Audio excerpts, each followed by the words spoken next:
che hanno detto o tu ci dai uno spazio specifico anche per noi, o noi non vi portiamo nessuno e vi avanziamo il processo.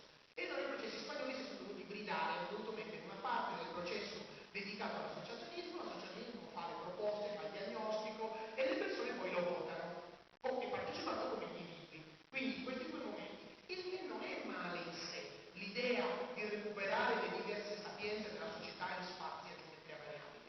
Però bisogna avere coscienza che spesso questo non è determinato, come dire, da una volontà di valorizzare il contenuto, ma semplicemente da una questione di relazioni di potere che possono generare disagio in chi partecipa. Ve lo dico con provocazione perché ci autoriflettiate, molti di voi sicuramente saranno sensibili a questo, ma è un problema che esiste con l'associazionismo e che io mi pongo.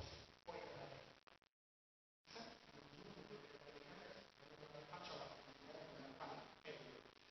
allora, quando analizziamo un processo partecipativo, vai avanti,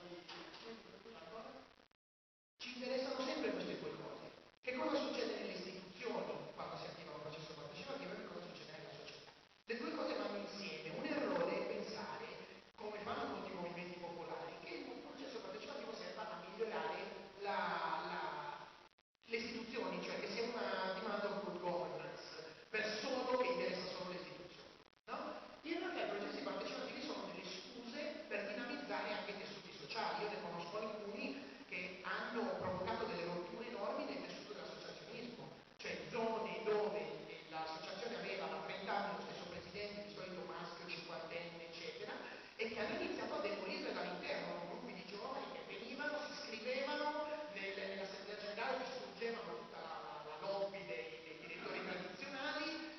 Queste cose capitano, bisogna averne coscienza, non solo coscienza, ma anche bisogna avere l'obiettivo. Se ho un tessuto sociale stantio, è importante perché poi si verifica questo scarto.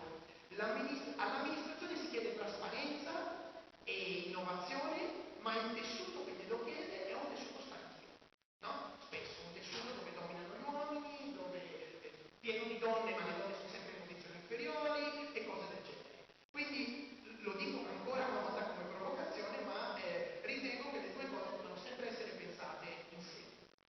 Possiamo andare avanti?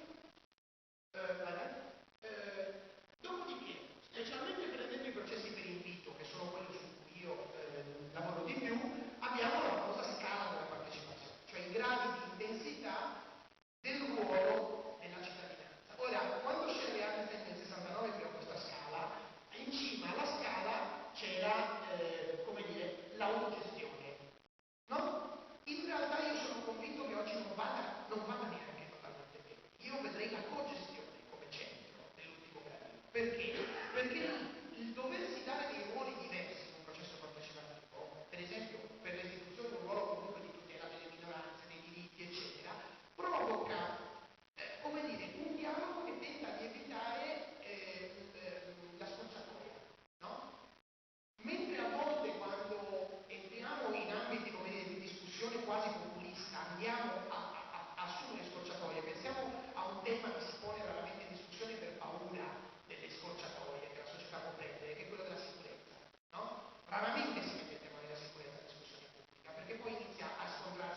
privati, ha usato molto meno i servizi pubblici della percentuale che essi